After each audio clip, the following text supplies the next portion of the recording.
Lead দিয়েছে বাংলাদেশ ছাত্র অধিকার পরিষদ।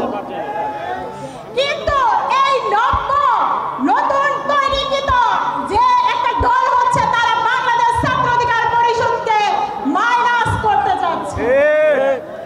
যাদের